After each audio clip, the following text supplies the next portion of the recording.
But Harry Brook and Virat Kohli will both miss sections of the series for personal reasons.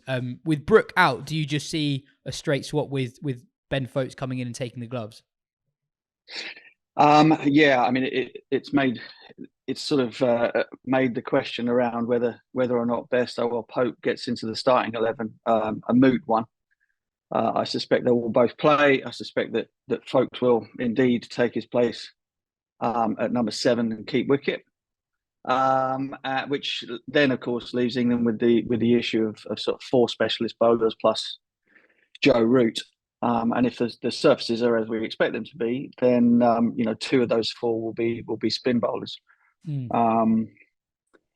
Yeah, I mean, we knew whatever happened, and this is before obviously Brook pulling out of the entire series, that it was going to be very difficult to sort of put what you would call a balanced side out there on the park. And that hasn't really changed, but it does mean good news for Ben Foakes and Ben Foakes fans. Mm.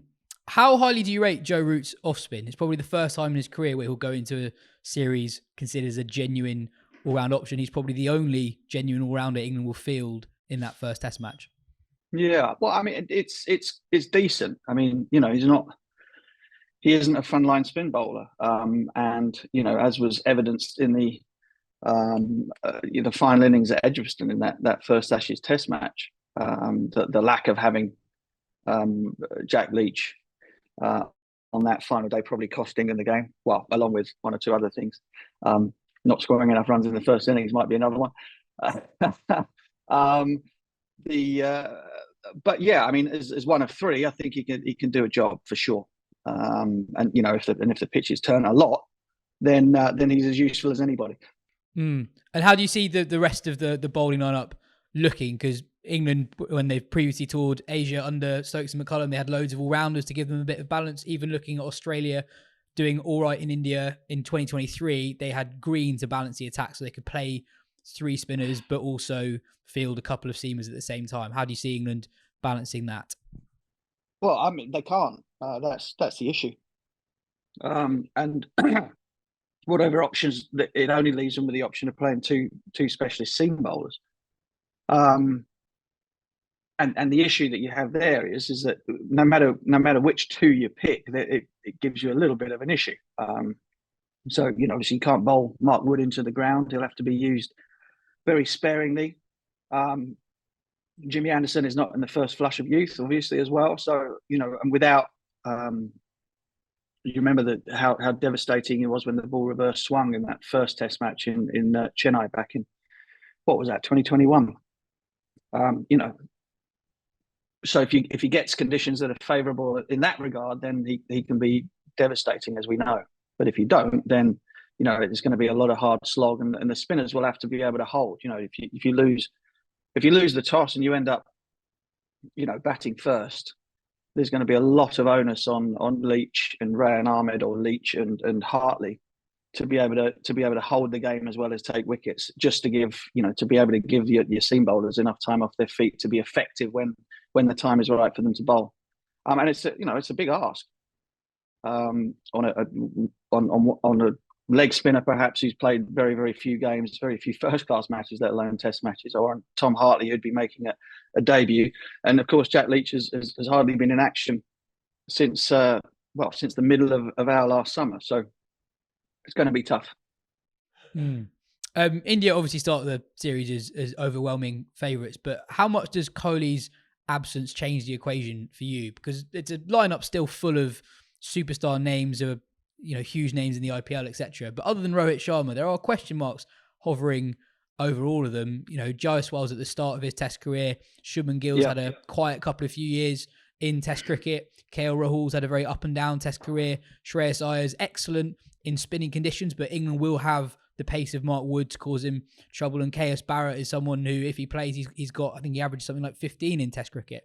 So, how much do you think Kohli's absence might change things? Yeah, I think it's a huge plus for England. I was talking with Stuart Broad over here in South Africa over breakfast this morning, and he sort of said, as a bowler, if he was going out there, he'd think that the Indian lineup was vulnerable, that they were gettable with the lack of Kohli. But of course, again, think back to the last time England toured there. when Rohit and Rishabh Pant aside, the rest of India's batting lineup struggled not quite as much as England's, but to a real degree. I think Kohli averaged 20 in the series or 21, Rahane 17. So the onus on Rohit to once again show what an incredible player he is in adverse batting conditions will be very high. Mm. Talking of that 2021 series, England won that first test match and then the wheels fell off spectacularly in the 3 tests that followed. Obviously, the way in which England go about their cricket now is very different to how they did back then. But what lessons do you think they'll take from that tour?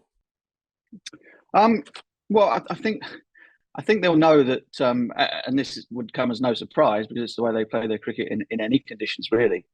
They'll know that sort of just hanging in there is not going to be massively helpful if the ball turns as much as we expect it to. So they'll be looking to try and put some pressure back on the Indian bowlers.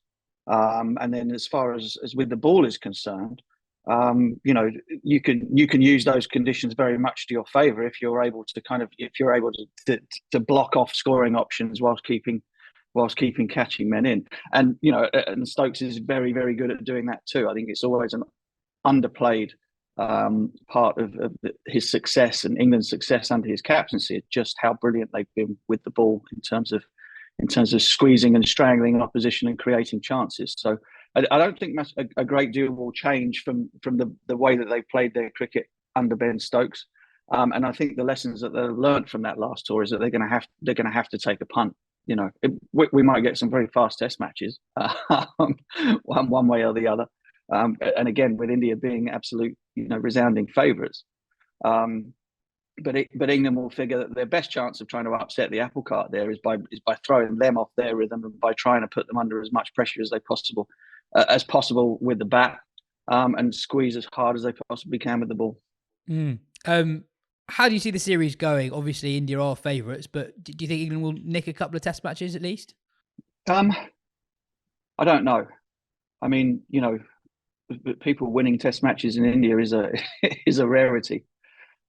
And given the the lack of cricket that England have played, that my fear is that first test match comes around and they get caught a little bit cold. They got caught a little bit cold in the Ashes. You could say that, and sort of took 3 test matches to get into it. And if that happens in India, then you're going to get snowed under. It perhaps wouldn't surprise me if they managed to find a win somewhere. Yeah. But as far as winning the series is concerned, I think it's going to be incredibly difficult. Which is not to say that I hope that miracles don't happen and that they pull off some kind of heist. But just given all of the weight of evidence and history and the way that India play at home, and the issues that England have in terms of fielding what is a truly balanced 11 against them, means that they're right up against it, I think. So for me, it's looking at that Indian bowling attack. This England batting lineup has done amazing things under Stokes and McCullum, but I don't think they've come up against anything quite like this. I mean, Bumrah, for example, he's only actually ever played 5 home test matches. Remarkably, he's done most of his work away from home. And then to be up against Jadeja, Ashwin and Axar, and then Siraj for the first 2 test matches, and Shami comes back. That is an attack that covers all bases for Indian conditions so well. So that challenge, you saw, I think it's quite interesting looking at the England Lions game against India A recently. England were able to pile on a massive first innings score on a flat pitch and score at a very quick rate. And England have had success doing similarly against other opposition. I'm not sure if they'll be able to against this Indian lineup, or for me at least, that's the big question going into the series. Yeah, and I think that highlights the fact that they're going to need to try and sort of accelerate the game when they bat. Try to score even if it's a 50, 60 over innings, but try and get in the game by making 250, 280 or something in quick time, because their way of playing simply is not that they're going to be looking to bat 140 overs and make 500, and the conditions probably won't allow that anyway. Look, a lot of this is conditions dependent. I mean, India, they're unlikely to do this, but they might think, well, against such an inexperienced bowling attack, that we probably don't have to go quite as quite as hard in terms of the preparation of the surfaces to rag from ball one. However, the evidence of Arono's over the last 2 or 3 years against all opposition has been that is definitely going to be the case. So, as I said, might be good fun, but might be fast. Absolutely. Well, the wait is nearly over. The test series starts in 2 days' time. But cheers for your time. Catch you soon.